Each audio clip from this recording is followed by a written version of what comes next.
What's going on, you guys? We are currently downswinging.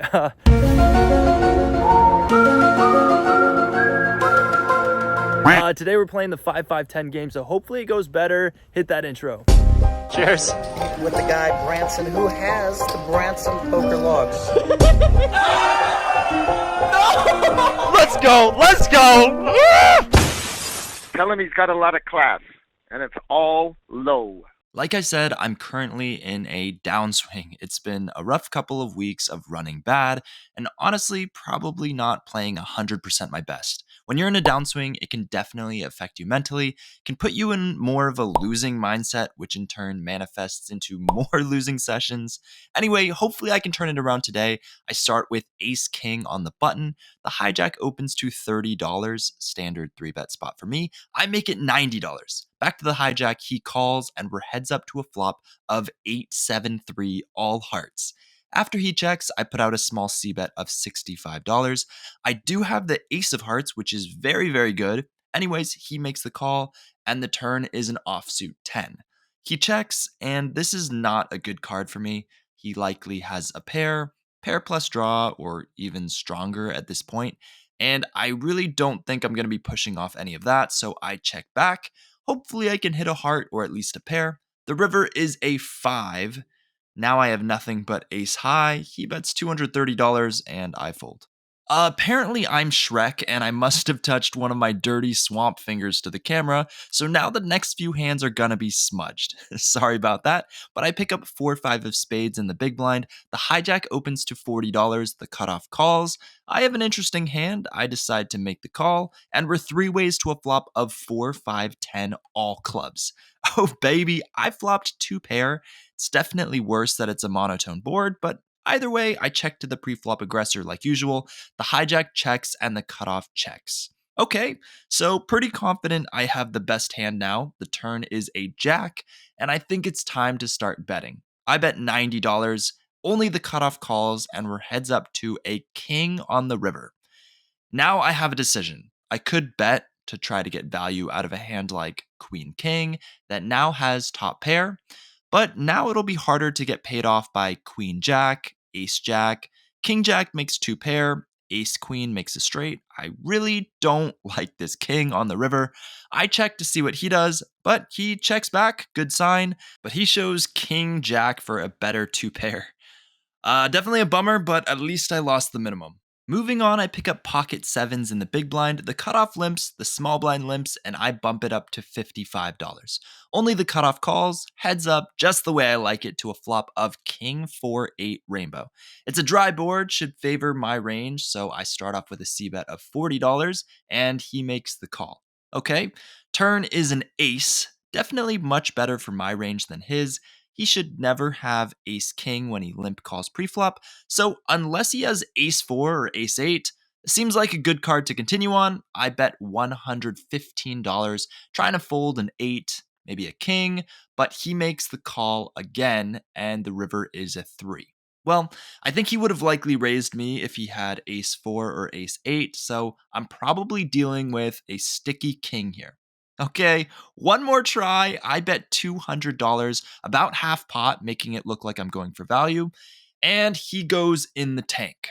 Over a minute goes by, and I'm thinking, fold the king, fold the king. But he makes the call, I show the bluff, and he shows ace-5 offsuit, so I was completely wrong. He did have an ace, but at least with an ace, he's still tanked for over a minute, so I'm guessing he would have let go of a king. Silver linings, you know? Moving on, I get ace-queen in the cutoff. The hijack opens to $50. Definitely a large size, but this is the standard open from this particular player with both strong and weak hands. Ace-queen is quite a good hand. I 3-bet to $150, and surprisingly, the big blind cold calls the 150. Now, even more surprisingly, this is a tight, solid Japanese professional player, so my alarm bells are blaring. The The hijack calls too. We're 3 ways to a flop that comes king, jack, 7 rainbow. Both players check to me, and to be honest, I don't even think about putting in a c-bet. I think the big blind too often has a huge hand like pocket jacks or ace king, so I check back. I'm really just praying to hit a 10 on the turn. No dice, the turn comes a queen, and now the big blind bets $280. Even though I have a queen and a straight draw, I feel like I'm up against a set quite often, and only a 10 is gonna help me. On top of that, the hijack calls, so still folding, and the river is a 5. Big blind checks, hijack goes all in for $1,300. Big blind calls, the hijack shows pocket jacks for a set. The big blind shows pocket kings for a higher set, and thank goodness I didn't put a cent more into that pot. All right, so not good so far, but I pick up pocket 7s in the straddle. The hijack opens to $30, and I decide to make the call. Heads up to a flop of 6 deuce 8 with 2 clubs. Decent board for pocket 7s, so when the hijack bets $35, I make the call. I'm ahead of any draws or random c-bets, so let's see a turn. It comes another 8.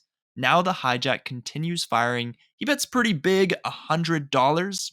I could definitely have an 8, so I don't know if an overpair is going to be betting this big or even betting at all. I feel like he's saying he has an 8 or a flush draw.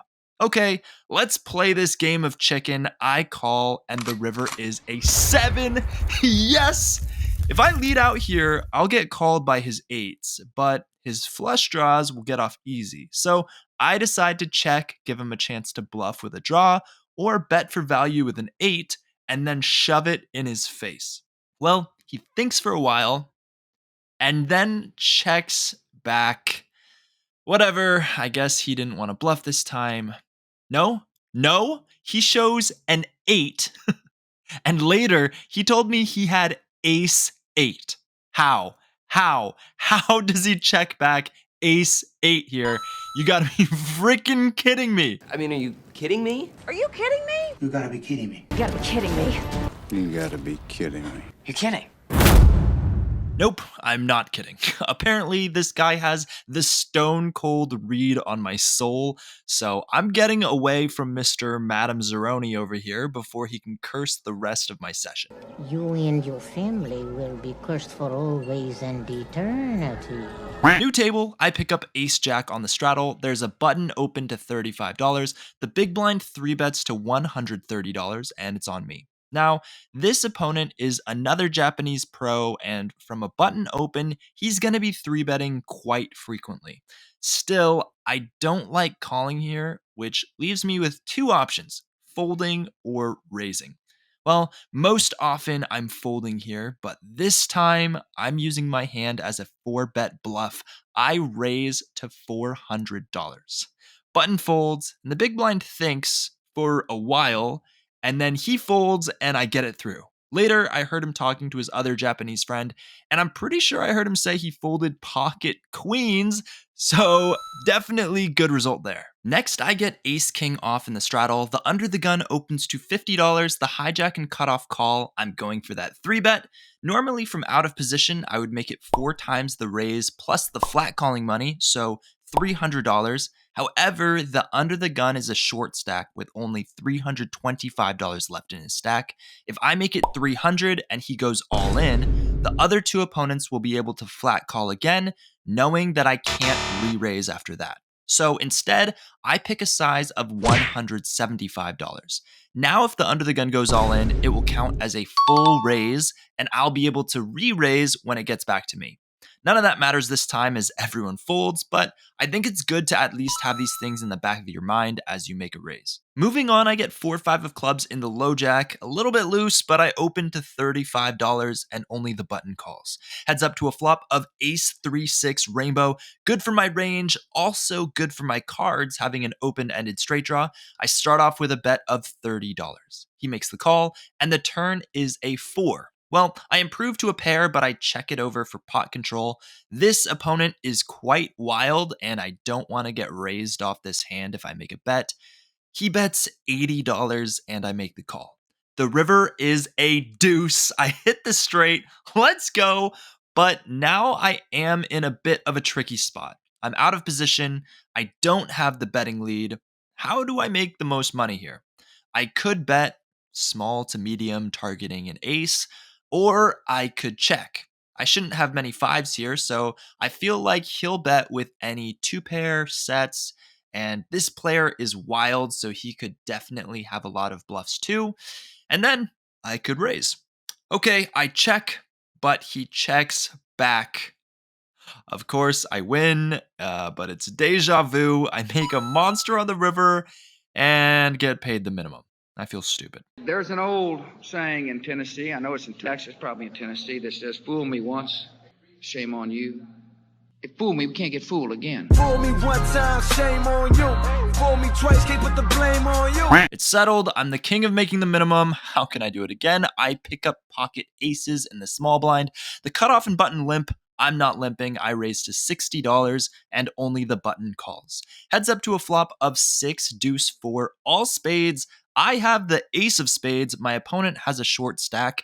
If he has me beat, he has me beat. My goal is just to get it all in by the river. I start off with a check. This opponent is also quite wild. I want to give him some rope and some false sense of confidence, but he checks back. Turn is a jack, and I check again. If he has nothing, he's not going to call a bet anyway. Hopefully he hit this jack or wants to bluff, and he takes the bait. He bets $55. Well, if I just call, I'll be out of position again on the river. So I go all in now for his remaining $275. He thinks for a while, then makes the call. The river is the 8 of spades. I don't think I even needed it, but I take it down with the nut flush. Thank goodness. Next up, it's a $25 bomb pot. I pick up 3-8 in middle position. Everyone sees a flop of king 3-8, 2 diamonds. Nice. I flop 2 pair, so when the action checks to me, I bet $75 and only the under the gun calls. Same opponent as last hand. The turn is a 10, but now he decides to lead out. He goes all in for $455. Super weird. This turn doesn't complete any draws. If he had 2 pair or better on the flop, he probably would have raised then, so my first instinct is that he turned 2 pair.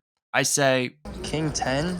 I don't know. It doesn't make that much sense to me. I mean, did he turn a combo draw, like jack queen of diamonds? Did he turn a pair plus draw, like 10x of diamonds, king x of spades? I don't know what to do, but I have 2 pair. I just close my eyes and call. The river comes a queen, and unfortunately, my opponent shows 3-10 offsuit for the turned 2 pair, and he takes down the pot. A couple hands left, but they are big ones. I get 9-7 of clubs in the straddle. The button limps, the small blind raises to $40. I decide to call, and the button calls as well. Flop comes out king 10-4 with 2 clubs, and the small blind puts out a c-bet of $75. I call with a flush draw, the button folds, and now we're heads up in position to a 9 on the turn. The small blind continues with a bet of $240, and wow, this is a chunky bet. If I just had the flush draw, I think I just fold at this point, but I do have a pair now too. So now I have additional outs if he has a hand like aces, ace king, king queen. Okay, I call. The river is the deuce of clubs. Yes, I hit the flush, and now the small blind checks. Well, I think I only have one move. I'm all in for my remaining $485, and this sends the small blind into the tank. 1 minute goes by, 2 minutes, 3 minutes, 4 minutes, and then finally he makes the call. I show my cards, and they are good. Later, he told me he had aces, so tough spot for him. But for me, I scoop a nice pot. It's time for the red chip poker hand of the day! New segment. I play a big hand, then ask the team at Red Chip Poker how I did. I pick up king queen off in the straddle. The hijack, button, small blind, and big blind all limp, so I raise it up to $75. The hijack and button call were 3 ways to a flop of queen, jack, 7, 2 diamonds. I have top pair, so I continue with a bet of $110, and only the hijack calls. heads up to a king on the turn, and this is a very interesting card. I have top 2 pair now, but I decide to check with intentions of check raising. I've seen this guy bet a lot when he senses weakness, so I think he'll bet his diamond draws, 2 pairs, maybe hands like king 10 as well. He does bet, he makes it $400, and now I go all in for $1,105 effective. I want to charge any draws or worse hands now, and if he did make a straight on the turn, well, I'm either paying him off now or paying him off on the river. He snap calls, not good. The river is a 7. I show my cards, and he shows 9, 10 of spades. So definitely a bummer. He has the straight. Anyways, it was tough losing this one, so I asked Red Chip Poker their opinion on the hand, and this was their response. Also, if you want poker training, go check them out. Dearest Brantzen, overall the hand looks fine in my opinion. Although hijack may have just turned a straight, it's not a big deal given the current SPR, since there are plenty of worse 2-pair and pair plus draw type hands. Pre-flop ISO from Straddle is fine, and flop c-bet is also fine. Most standard thing to do is fire turn though. Something like $300 is good for setting up reasonable SPR for river shove. Check raise turn is good versus villains with a history of float betting turn, but either way, top 2 is strong enough for a check raise at this SPR. Only downside is that we might give a dangerous free card if villain is passive and doesn't stab much. I hope that helps. Your true love, Red Chip Poker. Alright, so that was pretty deflating, so soon after that I just called it a night. This sucks. It's a tough pill to swallow. Just being in the midst of a downswing, and it really sucks. And today it was no different. And I don't know. I mean, when I had value hands, I don't know if I messed it up or just got unlucky, and it seemed like, man, like, how did I not get paid off? But I just got paid off the minimum. And then I did manage to get the 9-7 of clubs flush through and get a nice double up there. But yeah, that king queen hand at the end was brutal. It was really bad, and I think I'm fine with the play, especially against that player. Very spewy player. He was doing some crazy bluffs. He was making some crazy moves, and